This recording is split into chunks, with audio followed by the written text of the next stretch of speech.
This is Inspiring Design,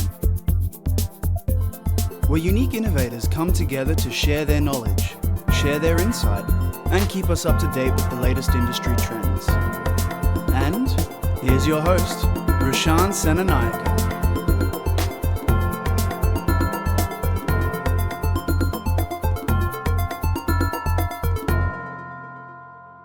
What's up, everyone? Welcome to another episode of Inspiring Design. This is where the best of the best brands, experts, change makers, and thought leaders come together to share their valuable insights, experience, and knowledge. Our goal here is to be the missing link between education, design, and industry. So today's episode is actually going to go a little bit deep. It's going to get real deep and meaningful. So this is something we struggle with and want to learn more about all the time. So to speak about this really unique topic, I have here with me an award-winning leadership strategist, Harvard-trained coach, and a member of the esteemed Forbes Coaches Council, Shadé Zahrai. She's a specialist in building a success mindset, self-belief, and self-mastery for business professionals. And we're going to talk about the 5 inner critics and how these shape our decisions and what we ultimately achieve in life. So a bit of a crazy one, bit of an awesome one, and I think a very important topic in all itself. So let's get straight into it. Shadé, welcome to Inspiring Design. Thank you. I'm very excited to be here, and thanks for the opportunity to come on the show. Thank you. And so I always like to start off with a little bit of background. What's your story been? What's leading up until this point? What's the Shadé's story? Ooh, dropping the big one straight off the bat. Where do I start? What do I want to share? You know what? I'm going to share a story that, actually, no, let me take you back to the beginning because it will make more sense. So I started my career working in the law. I studied psychology and law at university. I thought initially I was going to be a psychologist, and then I got confused, and then thought I was going to be a lawyer, and then I became a lawyer, and I was just extremely miserable in that environment, to the point that I would feel nauseous every morning when I knew I had to go to work. And it wasn't until I had an experience on a weekend where I was walking in the CBD in Sydney, because that's where I used to work and used to live. I'm now in Melbourne. I was walking in the CBD and I started feeling nauseous. It was on a weekend and I couldn't figure out why. And I looked around and I saw my building, my work building. And I thought, my body is telling me something here. I need to listen to it. So I transitioned into banking and finance, and I had a fantastic career there. And the key lessons that I learned over the course of my career, the first lesson comes from a short story where I moved into that industry with no background, with so much self-doubt. I had no idea what was going on. I did not back myself. And I remember speaking to a mentor early on. And I said to her, Mel, I don't feel like I have what it takes to succeed here. I can't see myself succeeding. She said, what do you mean? And I said, well, I don't know how to do complex financial modeling. I don't understand Excel. I don't understand all these banking terminology. And she sat and she looked at me, and she was a very senior lady. And she said, Shadé, why are you focusing on everything that you cannot do? Why don't you focus on what you can do? That's why you're here. And for me, that was a massive turning point and a game changer, because, and I have since learned through the work that I now do with professional women, that women have a tendency to focus on what we lack and what we don't have, and it holds us back. But broadening it out, I think a lot of young professionals fixate on everything that they lack, and it consumes them. When actually I'm such a believer that every single person has a unique combination of talents and strengths, and we need to get better as a society in helping them uncover and unlock those, rather than pointing out all the things that they don't yet have. Yep. So that was the first initial lesson that I had around focusing on your strengths and really crafting a career around what you love. The second lesson I had was when I was in the second year of that industry, someone pulled out of an event, and so I got to go. And that event was actually a 3-day workshop to develop the values proposition for the company. Now, the company had 40,000 people. And so I went along to it. I kept thinking to myself, what am I doing here? I'm such an imposter. I shouldn't be here. And then we got to the third day, the final day, and the facilitator said to everybody, okay, who would like to present this to the executives who are coming in a couple of hours? Now, I was by far the most junior person in that room. I thought every single person would stick their hand in the air. I mean, who wouldn't want an opportunity to get exposure to senior executives? So my hand went straight up. And then when I took a moment to actually look around me, I saw that there were only 3 other people with their hands up: the general manager of something, the senior director of something else, and the head of something else, and myself, me, the lowly employee. But the point of that was, we then got up, all 4 of us, and we presented to the executives. And from there, we then got to travel around with the executives and the CEO to present this to all of the senior leaders of the company, and eventually launch it to the entire company itself of 40,000 people. And why that's a really powerful story for me is because in that moment, had I taken an additional second to listen to the voices in my head, which were telling me, you don't belong here, you're an imposter, you don't know enough, you're going to fail, I wouldn't have put my hand up. And it would have sabotaged me from doing anything. It would have sabotaged me from action. And it would have prevented me from all of those opportunities that really catapulted my career. And you know, why I think this is so important is because this idea of the inner critic is something that affects all of us at varying times. Yeah. So they were 2 early experiences that I had. From then on, I started really tapping into and learning and understanding what is going on within people that either holds them back or propels them forward. Mm-hmm. And so I started rediscovering my love of psychology, understanding, you know, human behavior, what's going on, what motivates people, what differentiates people who are really fulfilled and happy from those who are not, who might be in the same position. And then a number of years back, my husband and I established our company, Influencio Global. So we now train companies around the world on the themes of resilience and well-being and mindfulness, but from the perspective of what's going on in the brain, the neuroscience, the psychology, as well as leadership, influence, and my area of passion, which is working with women, primarily working with professional women, helping them to overcome any self-limiting beliefs that they have. But that was essentially my journey, and they were the two big stories. I mean, I have another one, but I won't share it in the interest of time. That's brought me to where I am now, where we have the privilege of being in front of large groups of people, whether, you know, I mean, not anymore because the world of COVID has changed things, so we don't have physical events, but virtually being able to connect with companies around the world on social media. We've got a network of about 280,000 people on various social platforms. And the fundamental reason why we do what we do is because we want to be of service to humanity. Yeah. We want to find a way to help people tap into their strengths, their purpose, and to serve so that collectively the world can become a better place. That's our vision and our driving mission. And I love that because it's 100% 21st century business, because you're driven by a purpose, not for profit. And that's ultimately, I think, what makes it that much more valuable. And you've found that niche to actually give back to women as well. So this is really cool. Now, I know that I'm not supposed to ask a lady how old they are, but you've just achieved so much. And just for the sake of the listeners, do you mind sharing your age with us? Of course, I'm more than happy to share my age.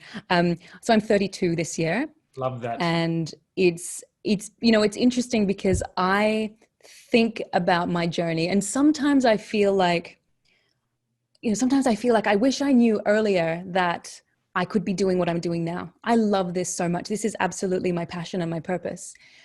But then at the flip side is, I think back to when I was early to mid 20s, I wouldn't have had the maturity and the experience to be able to know that this is what I love and this is what I do, and the credibility to bring that all in. Yeah. And it's interesting because also I look at other young people now and I envy their confidence. They're early 20s, they're entrepreneurs, they're doing these things that I feel like back then I may not have had the skills or even just, the confidence to actually pursue it. And, it raises another point about how everyone's journey is so different. And we need to avoid comparing ourselves to other people's journeys, because it can inhibit us from really doing what we're here to do, and Absolutely. being true to our journey and being true to whatever that looks like. Definitely. And I think shout out to one of the previous episodes I had back in season 1. He was a 15-year-old and I was in awe of him. So for me, it's, like you said, age is actually not something that honestly doesn't matter as long as if you can learn from someone. Everyone's journey is different, so that's great. So let's get straight into these 5 inner critics. Now, this is something we've discussed and something that's very important in education that's been discussed quite a lot. Like I spoke with Michael Crosland a few episodes earlier this season, exactly on resilience, and a word that you've already mentioned so far. So just at the top level, what are the 5 inner critics, just so you can list them out, the listeners can understand from an educational point of view, what are the 5 inner critics? So before I jump into the inner critics, I'll quickly define them. So just so we're all on the same page. So your inner critic is essentially a sub-personality that we all have within us that manifests as a voice in our heads and in our minds. And that voice highlights all of our weaknesses. It shines a spotlight on our insecurities. It tells us we're not ready, we're not good enough. It compares us to everybody else. And essentially its function is to make us feel less, to prevent us from action. So with that said, there are 5 inner critics that I've identified through the work that I do primarily with women, but also the work that I have done within the corporate space. So I spent 10 years in corporate, and during that time I noticed these in myself, but also in other people. So it's this cumulative view of what are these overarching voices that we're hearing. And the very, very first one is the classic judge. Now, the classic judge judges you endlessly. What you did, what you didn't do, what you should have done. Nothing satisfies the classic judge. It's the voice that criticizes every decision that you make, blaming you for things that are outside of your control. And it instills a sense of self-doubt in you. It makes you doubt yourself, doubt everything you've ever done, everything that you want to do. I would say that perfectionism falls into the domain of the classic judge. So perfectionism is where you may set unrealistically high standards that are impossible to reach. And then when you fail to reach them, you beat yourself up over it. Why did you even bother setting that? You're not good enough. You're terrible. So that's the first, and I think probably the most common that we see in people because it's the most widespread. Yep. Then we have the victim, and the victim feels powerless. The victim is intensely pessimistic and manifests in a complete lack of confidence and lack of motivation and zero hope. So we're seeing a lot more of this victim critic arise during this time because it is a time of uncertainty and insecurity, and people are experiencing fear and anxiety as a result of that. And so this inner critic that is the victim is having a louder and louder voice. It's also a voice that leads to a lack of responsibility. So someone who has a victim mindset or a victim critic is constantly blaming everybody and everything else. Yep. So there's a feeling of complete powerlessness, but also blame, which is not helpful. It actually lacks accountability then. Absolutely. Because when you don't feel like you're responsible for anything, then you do nothing. So that's the victim. Then we move into the protector. Now, the protector is a really interesting one because the function of the protector is to protect you from harm. The protector wants to keep you safe, but how that manifests is in a form of risk aversion and a fear of failure, because it's trying to protect you from the failure that may arise, the rejection that could occur. This idea of wanting to keep you safe, how it does that is by stripping you of confidence so that you don't act, so that you don't take any step forward. And it undermines all of your capabilities, and it actually paralyzes you when you listen to it. So that's the protector. Then we have the ringmaster. Now, the ringmaster is an interesting one too, especially we see it a lot with entrepreneurs or a lot of high-performing people, and especially during times of challenge and change. So the ringmaster tells you that your value is based on how disciplined you are, what you deliver, what you achieve, how productive you are. And so it pushes you to keep on pushing beyond your limits. And then it convinces you that the moment you take a step back or the moment you relax, you are actually weak and a failure. So there's this cognitive distortion where you feel like you have to keep going and you have to keep pushing and you have to keep delivering, or you are a failure. And how this is manifesting now is we do a lot of work with leaders around the world, and some of them are feeling like they still need to, because organizations and companies still need to perform. They still have commercial objectives that they need to meet. Otherwise, they risk not being around. And we've actually seen that happening a lot with a number of companies. Yeah. So a lot of people have this view that it is still business as normal. business as usual. We must keep pushing. On the flip side, though, the reality is that it's not business as usual anymore. It's business as unusual. This environment couldn't be more unusual than it currently is.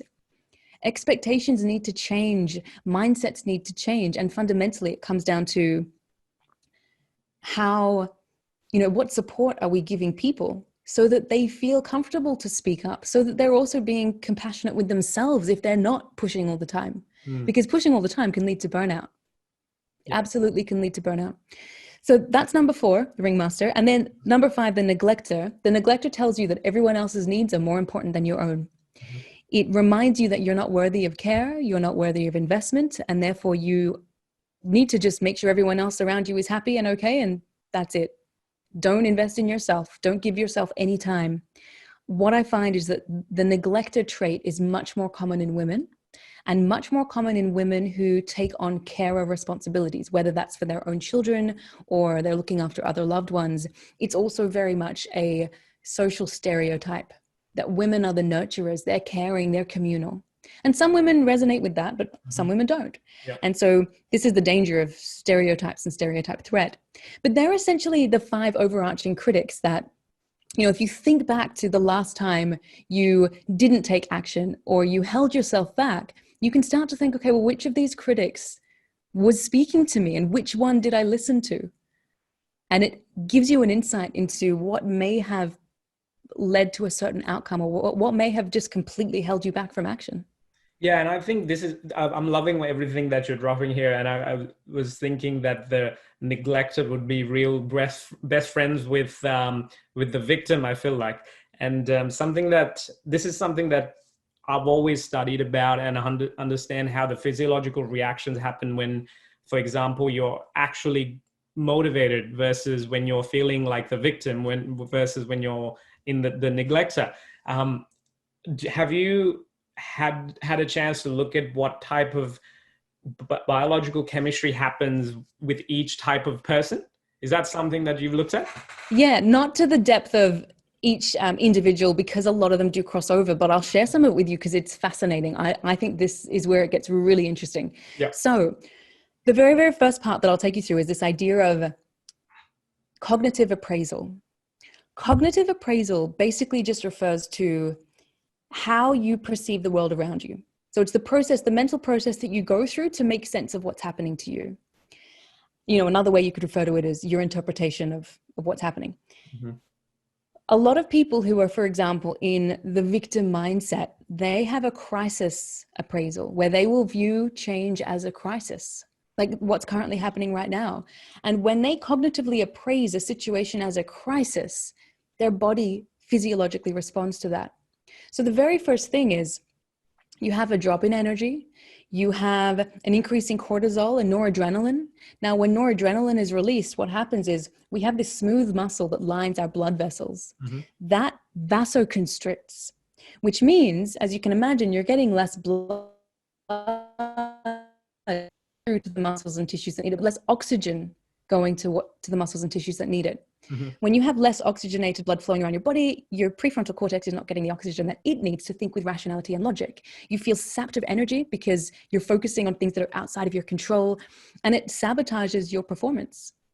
Also, when you're in that state, you are so much more likely to have these negative self-defeatist thoughts coming into your mind, like, you can't do this, this is too hard, you will never survive.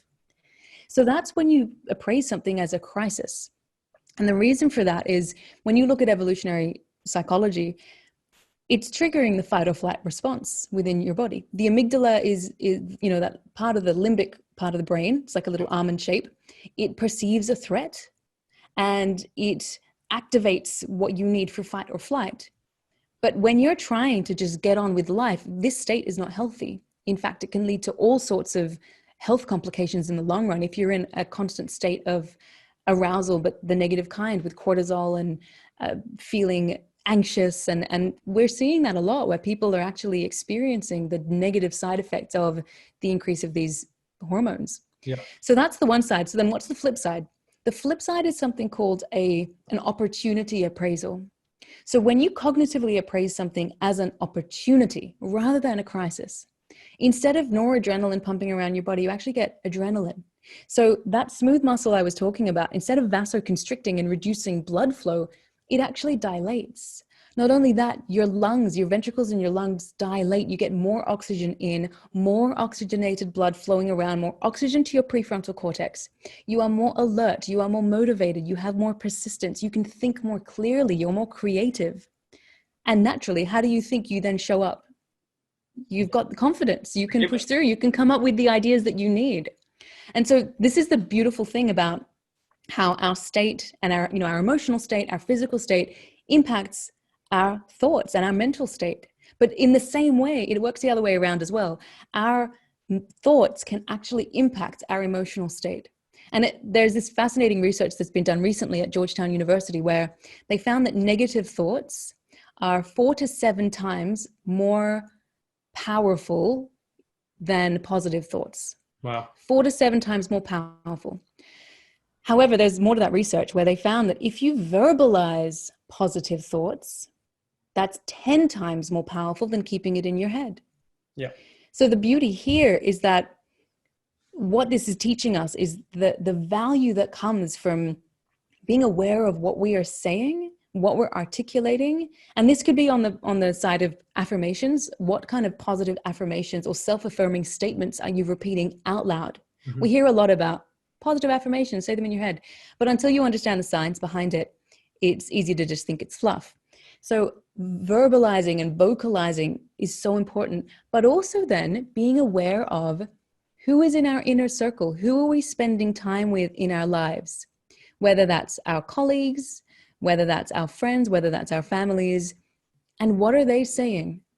What are we saying when we're around them? Because the other piece which closely links here is this concept called emotional contagion, where we can almost catch the emotions and the moods of those around us. And it's because of mirror neurons that this is what some research has suggested.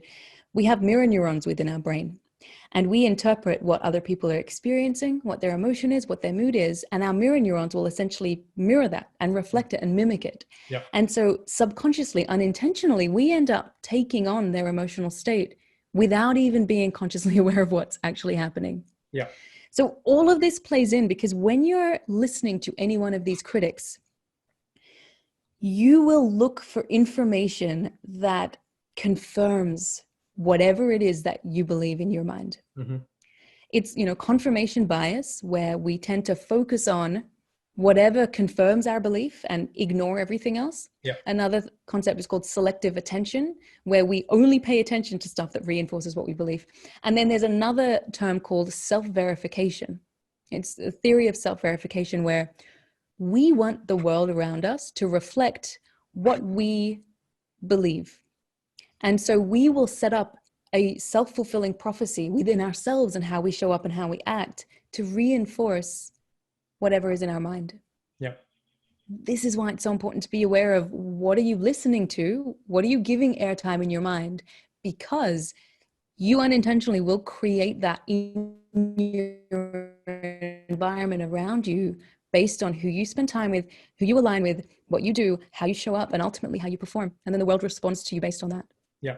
And I think the simplest example that I sometimes use with my students is when you're looking for a red car. If you're looking for a red car, you're looking at a red car.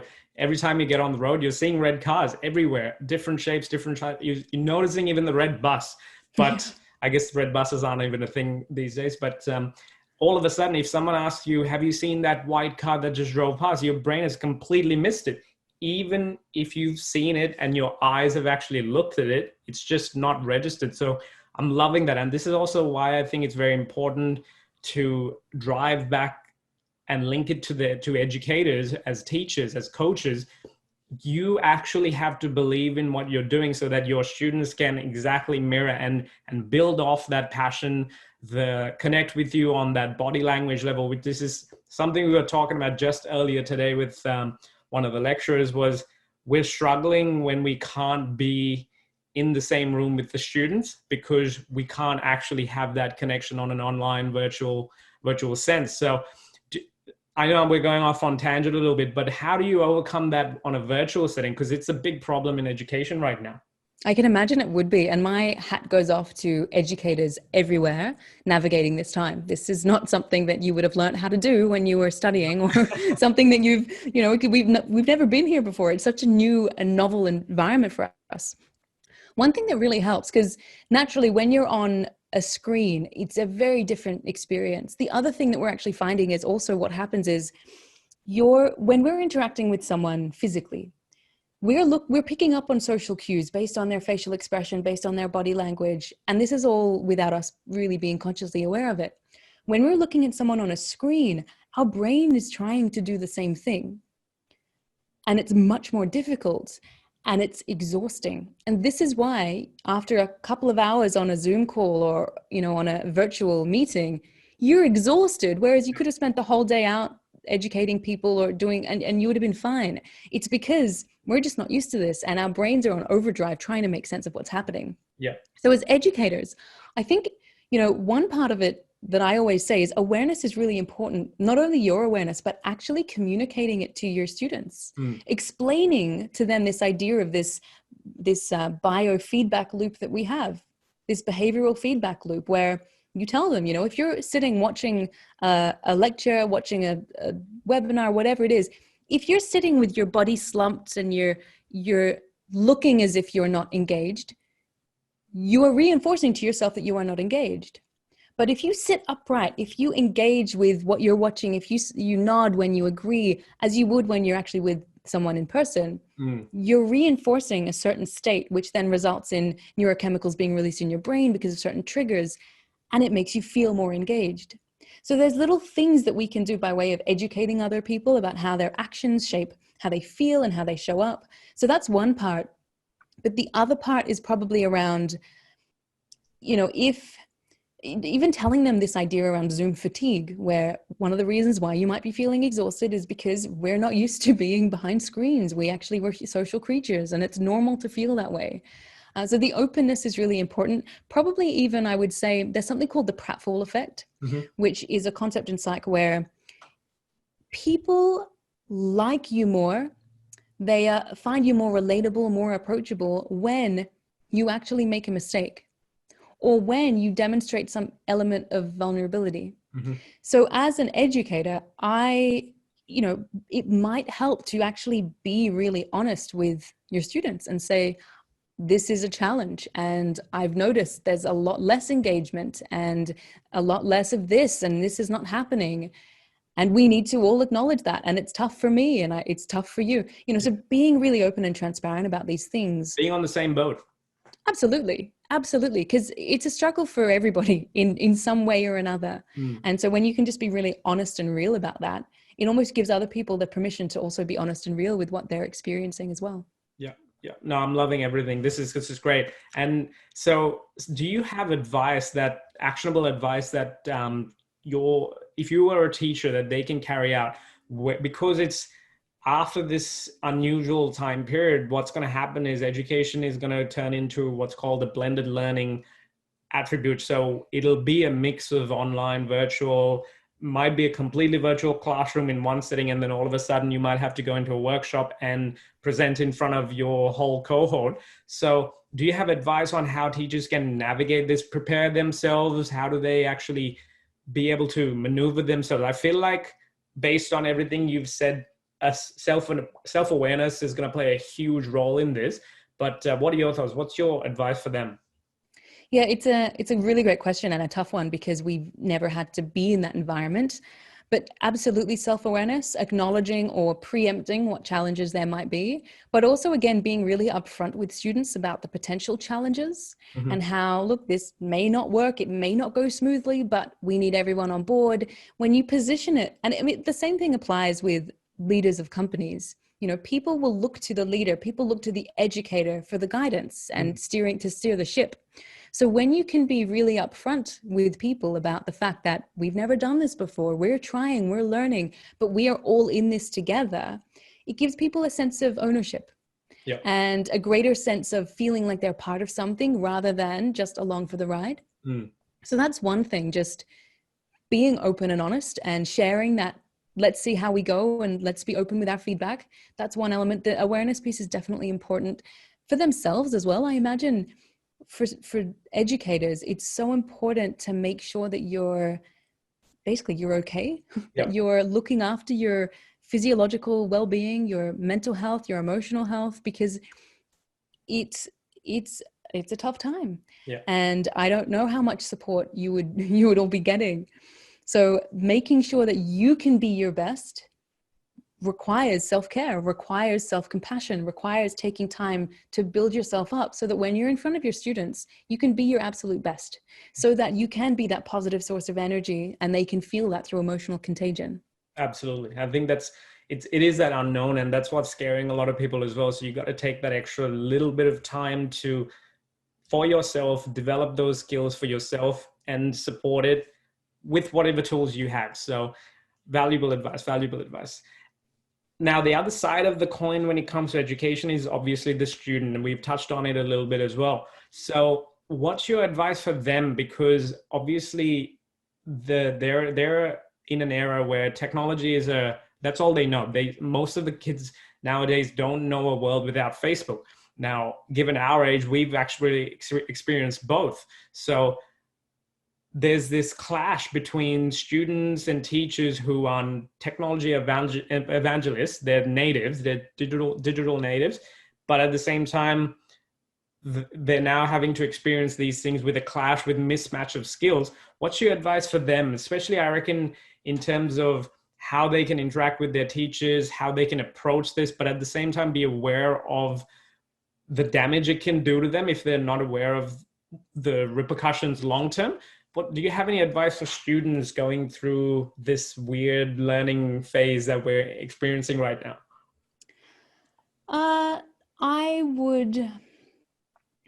Good question. Advice for students who are kind of navigating this.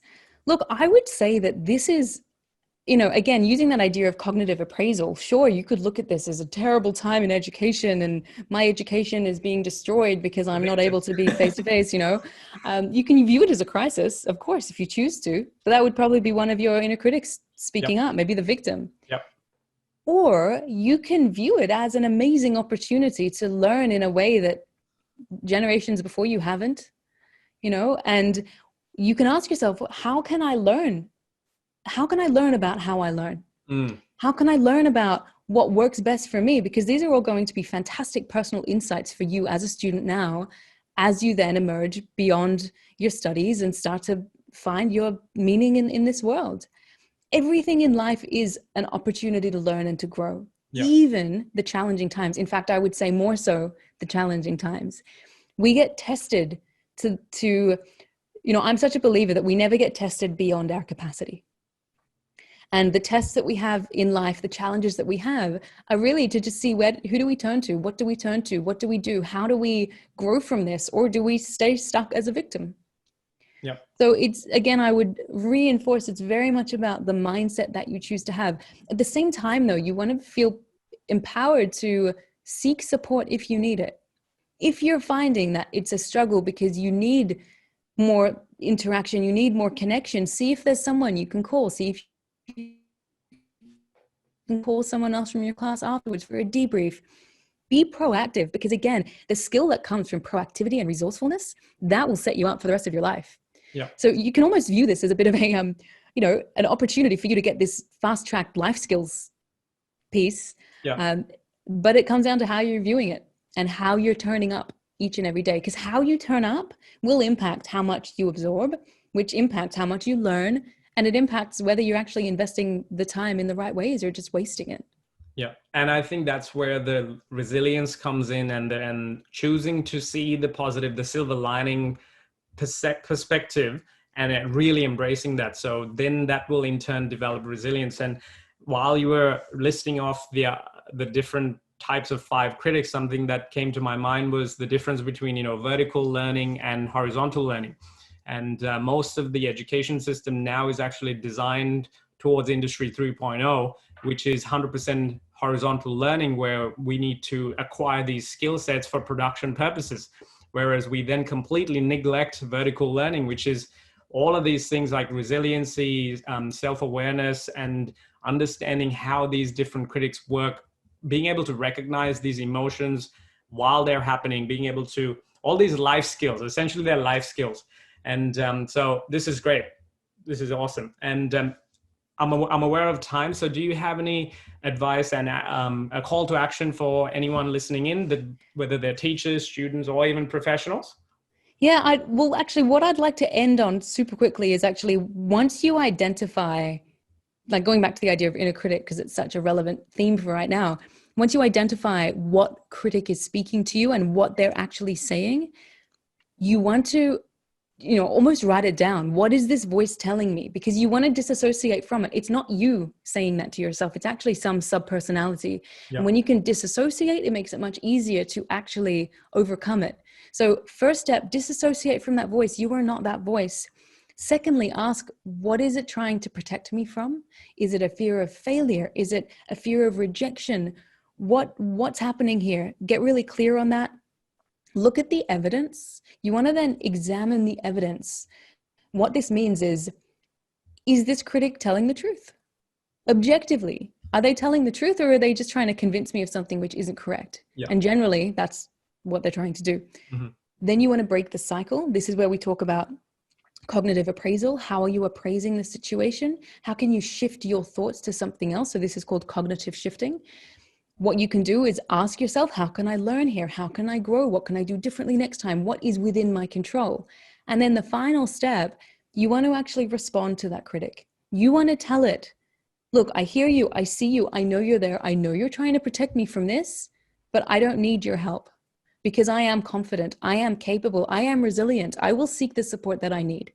Yeah. You reinforce. And again, going back to that research that was done around positive vocalization, so speaking something out loud, 10 times more important or more powerful than leaving it in your head.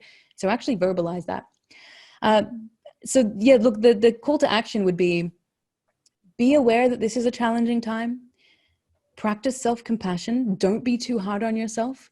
There's a lot of toxic positivity going around right now, where I read it the other day. It said, if you don't emerge from, on the other side of this pandemic with a new skill, a new business, or something else, then it's not time you lacked, it's discipline. Yeah. And while I get that from a motivational perspective, it's completely denying the fact that this is a really challenging time. This is a challenging time for parents having to homeschool their kids. That's not a lack of time. That's the fact that they're having to homeschool their kids. Yep. It's not a lack of discipline. It's so, be aware of what you might be seeing. Make sure you're surrounding yourself with empowering content, empowering people, again, because of emotional contagion, and be aware of how your physicality and your thoughts actually shape and reinforce how you feel. Yeah. So we can, it's like rewiring the process. And if you're feeling down, don't allow your body and your mind to reinforce it. Sit upright, sit in a confident pose, start repeating positive affirming statements. You'll actually start to rewire your experience and change your state. That's great. I love that, because I think it's very applicable to every single person here, that positive, the toxic positivity that's out there. It's something that we discussed with a friend of mine very recently for that same purpose, because all of a sudden you're supposed to, because it's all over social media, it's all over what you see, these articles, you're supposed to have achieved all these things, but that's not the case, and that's very far from it. So you have to be able to apply it to your own context, not against the highlight reel of what social media is. So thanks so much, Shadé. I think I've personally picked up so much learning for myself. So thank you so much for giving up your time. Thank you. It's been so lovely to be here. And look, if there's anything that any of your listeners want to know more about, or they want to connect, I always encourage them to follow me on LinkedIn. I share content related to professional development, personal development, or even on Instagram, where I share regular inspiring and motivational content. Absolutely. So thanks so much. It's been a true lesson in self-awareness today. So jump onto rashansenanayake.com/podcast and check out the show notes from today's episodes. And make sure you connect with Shadé. Like she mentioned, her professional content on LinkedIn and the more inspirational content on Instagram. I'm following her myself, so make sure you do it. It's actually a really good boost on a daily basis. Last but not least, make sure you guys click subscribe and share your love with a review. I'd love to hear your thoughts and feedback about today's topic as well. So till next time,